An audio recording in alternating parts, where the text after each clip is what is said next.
दूसरी तरफ से एक लड़की दौड़ती भी आएगी और कहेगी आई अल्लाह इस बंदे को रोक ले, जन्नत में जाने न दिया जाए, इस बंदे को जन्नत में जाने न दिया जाए। अल्लाह कहेगा इसको रोको, रोक लिया जाएगा, उस लड़की की बात को सुना जाएगा। अल्लाह कहेगा आई मेरी बंदी बताओ क्या कहना चाह रही हो, क्यों तुमने इसको जन्नत में जाना। के नबी सल्लल्लाहु अलैहि वसल्लम की वो हदीस कुल्लुकुम राइन व कुल्लुकुम मसऊलुन अन रइयतिही, कि हर कोई जिम्मेदार है और हर किसी से उसकी जिम्मेदारी के बारे में पूछा जाएगा। हर कोई जिम्मेदार है। मुअज्जमपुर के बड़े बड़े सरदार जिम्मेदार है।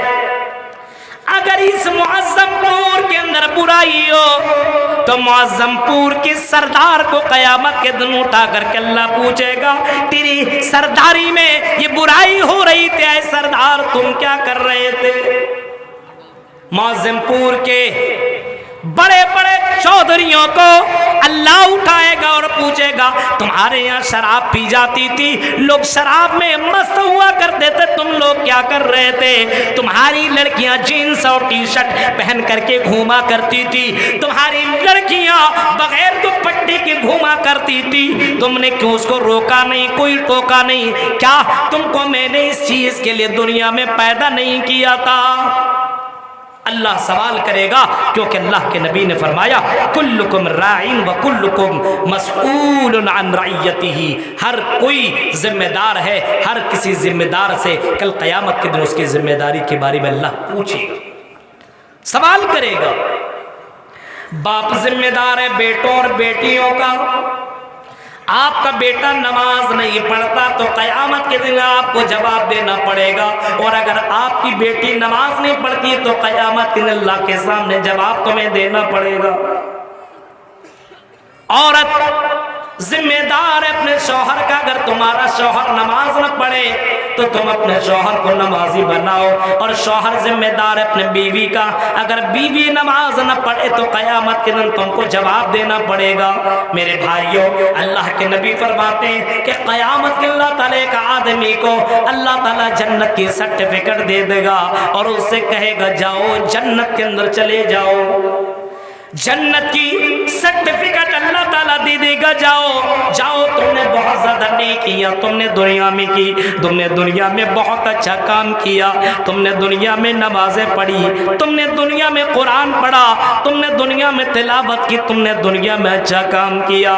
ऐ मेरे बंदो जाओ, तुमको मैं जन्नत की सर्टिफिकेट देता हूँ, जाओ जाओ जन्नत के अंदर दाखिल हो जाओ और जाओ जन्नत के अंदर आराम करो। वो जन्नत की तरफ जा रहा होगा कि दूसरी तरफ से एक लड़की दौड़ती भी आएगी और कहेगी आई अल्लाह इस बंदे को रोक ले, जन्नत में जाने न दिया जाए, इस बंदे को जन्नत में जाने न दिया जाए। अल्लाह कहेगा इसको रोको, रोक लिया जाएगा, उस लड़की की बात को सुना जाएगा। अल्लाह कहेगा आई मेरी बंदी बताओ क्या कहना चाह रही हो, क्यों तुमने इसको जन्नत में जाने की इजाजत नहीं दी। अल्लाह कहे वो बंदा वो बंदी चीख करके अल्लाह से कहेगी आई अल्लाह ये दुनिया में मेरा शौहर था, अगर मैं खाने में कुछ कमी बेशी कर दिया करती थी, नमक ज्यादा डाल दिया करती थी, मिर्च ज्यादा डाल दिया करती थी, खाना टेस्टी नहीं बनाया करती थी तो ये मुझे मारता था, ये मुझे पीटता था, ये मुझे डांटता था, अगर मैं खाने में कोई कमी बेशी करती थी ये मुझे मारता था। लेकिन अल्लाह इसने मुझे कभी नमाज पढ़ने की दावत नहीं दी, ये तो नमाज पढ़ने जाता था लेकिन उसने मुझे कभी नहीं नमाज पढ़ने की तलकीन की। एक और औरत आएगी अल्लाह ये मेरा दुनिया में भाई था, आई अल्लाह मैं दुनिया में जींस और टी शर्ट पहन करके घूमा करती थी, आई अल्लाह इसने मुझे कभी रोका और टोका नहीं, आई अल्लाह अगर इसने मुझे मना किया होता तो आई अल्लाह मैं भी दुनिया के अंदर पर्दा करती तो आज जहन्नम से मैं बच जाती। मेरे भाइयों क़यामत के दिन तुम्हें अपनी जिम्मेदारी का जवाब देना पड़ेगा। अल्लाह के नबी फरमाते हैं कुल्लुकुम राइन व कुल्लुकुम मसऊलुन अन रइयती, हर कोई जिम्मेदार है और हर किसी से उसके जिम्मेदार जिम्मेदारी के बारे में अल्लाह ताला सवाल करेगा। अगर तेरी बहन बगैर दुपट्टा के घूमती है और अगर तुम उसको बगैर दुपट्टा के घूमते हुए देखते हो और जब आप उसको टोकते और मना नहीं करते हो तो इसके वजह से भी जहन्नम में जा सकते हो। आजान की आवाज तेरे कानों से टकराती है, अल्लाहू अकबर अल्लाहू अकबर, और आजान का जवाब नहीं देते हो तो मेरे भाइयों तुम्हें अल्लाह के यहाँ जवाब देना पड़ेगा। अल्लाह के नबी फरमाते हैं जब मुअज्जिन आजान दी, इज़ा क़ालल मुअज्जिन अल्लाहू अकबर फ़क़ूलू अल्लाहू अकबर, जब मुअज्जिन अल्लाहू अकबर कहे तो तुम भी कहो अल्लाहू अकबर। मुअज्जिन आजान खत्म कर ले तो तुम आजान की बात की दुआ पढ़ो, अल्लाहुम्मा रब्बा दावति ताम्मा व सलातिल काइमा आति मुहम्मदनिल वसीला वल फजीला व बासु मकाम महमूदनिल लज़ी वाता। तुम ये दुआ पढ़ लिया करो और नमाज पढ़ने के लिए निकल जाया करो। एक एक कदम पे तुम्हें नेकियां मिलेंगी और एक एक कदम पे तेरे गुनाह कम होते चले जाएंगे। मेरे भाइयों, नेकियों की तलाश में लगे रहो, नेकियां करते रहो और बुराइयों से मना करते रहो। खुद नेकियां करो और दूसरों को नेकियां करने के लिए तलकीन करो। खुद बुराइयों से बचो और दूसरों को भी बुराइयों से बचाओ। नमाज पढ़ने के लिए खुद जाया करो, अपने दोस्तों को भी नमाज पढ़ने के लिए मस्जिद में ले जाया करो और अपने घर वाली को भी नमाज पढ़ाओ। क्योंकि मेरे भाइयों, जब अच्छे काम करोगे तो अल्लाह ताला की रहमतें नाजिल होंगी, तेरी जिंदगी से टेंशन खत्म होगा, तू आराम की जिंदगी काटेगा। लेकिन अगर तुमने अल्लाह की बातों को नहीं माना तो अल्लाह ताला तुम्हें जलील और रुसवा कर देगा। गौर कीजिए आप, हमारे यहाँ बुराई पे बुराई, बुराई पे बुराई, अच्छे काम की तरफ लोगों को नहीं बुलाया जा रहा है। इधर आपको किसी ने बताया कि बहुत बड़ी आबादी है मुसलमानों की, बहुत बड़ी आबादी है, साल भर में एक जलसा होता है, 2-4 घंटा, वो भी आदमी सुनने के लिए नहीं आता है। कितना ईमान कमजोर है, कितना ईमान कमजोर है। अब बताओ, दिल में हाथ रख करके बताना मुअज़्ज़मपुर के लोगों, यहाँ के भाई और यहाँ की बहनों, हमारा ईमान इतना कमजोर है कि हम जलसों तक जा नहीं सकते। हमारा ईमान हमें जलसों तक भी नहीं पहुंचा पा रहा है।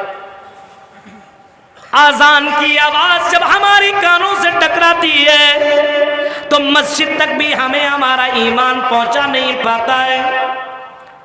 अब ये बताओ, जो ईमान हमें मस्जिद तक न पहुंचाए, जो ईमान हमें जलसों तक भी न पहुंचाए, हमारा ईमान इतना कमजोर है कि ये ईमान हमें बाजार तक तो ले जा करके चला जाता है, ये ईमान हमें होटलों में लेकर के चला जाता है, शराब की दुकानों में लेकर के चला जाता है, पार्कों में गर्लफ्रेंडों के साथ लेकर के चला जाता है, लेकिन मस्जिदों में लेकर के ईमान नहीं लेकर के जा पाता है और जलसों तक भी हम पहुंच नहीं पाते। तो बताओ, इस ईमान के बलबूते पे क्या तुम जन्नत में जा सकते हो? क्या इस ईमान के बलबूते पे तुम जन्नत में एंट्री कर सकते हो? इस ईमान की वजह से क्या तुम जन्नत में जा सकते हो? क्योंकि अल्लाह के नबी फरमाते हैं, ला तदखुलल जन्ना हत्ता तुमिनु, आई लोगो जन्नत में जा नहीं सकते हो जब तक कि ईमान वाले न बन जाओ। हमारा ईमान इतना कमजोर है कि हम मस्जिद और जलसों तक भी नहीं आ पा रहे। कितना ईमान कमजोर है, बताओ मेरे भाइयों। इसी वजह से खुद तो अच्छा करो और अल्लाह का शुक्र अदा करो कि अल्लाह ने हमें और आपको मुसलमान बनाया, हमें और आपको इस्लाम वाला बनाया, हमें और आपको मोहम्मद रसूलुल्लाह के ऊपर चलने वाला बनाया। हम अल्लाह का शुक्र अदा करते रहे। लेकिन मेरे भाइयों, अपने समाज को इस्लामी माहौल में बदलिए, अपने समाज को इस्लामी माहौल दीजिए। समाज के अंदर सुबह के वक्त फजर की अजान की आवाज जब तुम्हारे कानों से टकराए, अल्लाहू अकबर अल्लाहू अकबर, आज तो आसान हो गया है, नींद अगर आपको बहुत आ रही है तो मोबाइल के अंदर अलार्म लगा लो, तुम्हें सुबह सवेरे आँख खुल जाएगी और नमाज पढ़ने के लिए खुद जाओ और अपने बीवी को भी नमाज के लिए जगाओ, अपनी बेटियों को भी नमाज के लिए जगाओ, एक दीनी माहौल बनाओ। क्योंकि अल्लाह के रसूल सल्लल्लाहु अलैहि वसल्लम इतने दीनदार थे, इतने मुत्तकी थे, इतने परहेजगार थे, इसी वजह से आपकी बेटी भी परहेजगार थी, आपकी बेटी भी दीनदार थी, आपकी बेटी भी परहेजगार थी। अल्लाह के नबी बहुत ही ज्यादा मुत्तकी थे, क्योंकि अल्लाह के नबी ने फरमाया था, ऐ लोगों, तुम में सबसे ज्यादा तकवा वाला मैं हूँ, तुम में सबसे ज्यादा दीनदार मैं हूँ, तुम में सबसे ज्यादा अल्लाह से डरने वाला मैं हूँ। और अल्लाह के नबी वाकई बहुत ही ज्यादा अल्लाह से डरा करते थे और बहुत ही ज्यादा अल्लाह से खौफ खाया करते थे और अल्लाह से माफी मांगा करते थे। हदीस में आता है कि अल्लाह के नबी रोजाना 100 से ज्यादा मरतबा अल्लाह से तौबा इस्तिग़फ़ार करते थे। हमारा मामला यह है कि गुनाह कर करके हमारा दिल बिल्कुल काला हो गया है। जब कोई इंसान एक गुनाह करता है और तौबा कर लेता है तो अल्लाह माफ कर देता है। इन्नल अब्दा इज़ा अख़्ता ख़तीअतन नुक़ितत फ़ी क़ल्बिही नुक़्ततुन सौदा। एक गुनाह करता है तो दिल के अंदर एक ब्लैक पॉइंट लग जाता है, काला धब्बा लग जाता है। जब एक गुनाह किया, एक बुराई की, तो अल्लाह कहता, अल्लाह के नबी फरमाते फ़इन ताबा, अगर बंदा तौबा कर ले कि अल्लाह मुझसे ये गलती हुई, तो अल्लाह उसको माफ कर देता है और उसके गुनाह को भी खत्म कर देता है, उसका दिल भी क्लीन कर देता है। लेकिन अगर गुनाह करने के बाद गुनाह पे गुनाह करता रहे तो अल्लाह कहता है, अल्लाह के नबी फरमाते हैं कि उसके दिल पूरा का पूरा दिल, पूरा का पूरा हार्ट उसका काला हो जाता है। और उसी को कुरान ने रान से ताबीर किया है, कल्ला बल रान अला कुलूबिहिम मा कानू यक्सिबून। इनके दिलों के अंदर जंग लग गया है, ये पूरा का पूरा दिल इसका मुर्दा हो चुका है, ये आग में मुर्दा हो चुका है। अब कुरान की आयतें इनके ऊपर असर नहीं करती है। कुरान पढ़ो कोई फर्क नहीं पड़ता है, आजान की आवाज आए कोई फर्क नहीं पड़ता है, जलसा हो कोई फर्क नहीं पड़ता है, जलजला आए कुछ भी हो इन्हें कोई फर्क नहीं पड़ता है। ये अपने बुराइयों में मस्त है, डूबा हुआ है, शराब पे शराब पी रहा है, जुआ पे जुआ खेल रहा है, ज़िना पे ज़िना कर रहा है, एक से एक बढ़कर की बुराइयां कर रहा है, क्योंकि इनके दिल में जंग लग चुका है। और मुसलमानों, कहीं हमारे दिलों के अंदर जंग तो नहीं लग गया है? इतनी तकरीरें करने के बावजूद, इतने जलसे और इतनी बातें सुनने के बावजूद हमारे अंदर तब्दीली ना आए, तो मेरे भाइयों हमारे अंदर तब्दीली कैसे आ सकती है? आओ अब अपने घर को इस्लामी माहौल कैसे बनाए। आज देखो हमारे यहाँ इस्लामी माहौल नहीं है, बाप भी नमाजी है, माँ भी नमाजी है, बेटा भी नमाजी है, बीवी भी नमाजी है। हमारे यहाँ हराम खोरी का कारोबार चल रहा है, हराम पे हराम कमाने की लत लगी हुई है, हराम कमा रहा है, कोई फर्क नहीं पड़ रहा है। अल्लाह के नबी फरमाते हैं एक जमाना ऐसा आएगा, याती अलन्नास ज़मानुन ला युबालिल मरउ मा खज़ा मिन्हु अमिनल हलाली अमिनल हराम। एक जमाना ऐसा आएगा कि लोग माल पे माल कमाएंगे लेकिन हलाल और हराम की कोई परवाह न करेंगे, हलाल और हराम की कोई परवाह न करेंगे, हलाल नहीं हराम ही हराम खाते चले जाएंगे।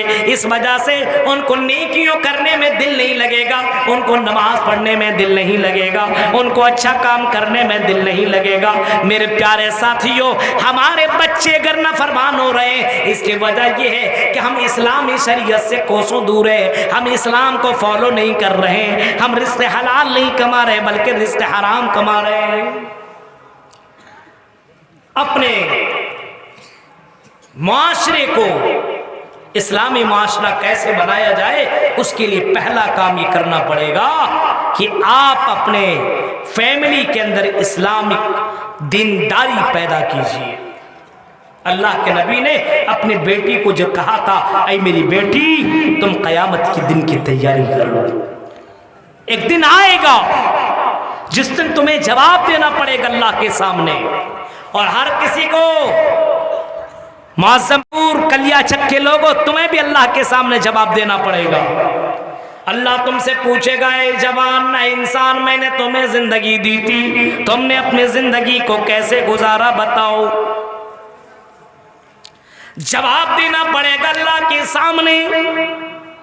अल्लाह तुमसे पूछेगा, मैंने तुमने जवानी दी थी, तुमने अपनी जवानी कहाँ गुजारी। जवाब में कहोगे, मैंने अपनी जवानी मोबाइल में गुजारी, मैंने अपनी जवानी गर्लफ्रेंडों के साथ गुजारी। ओ यही जवाब दोगे क्या? कभी कभी सोचो मेरे भाइयों।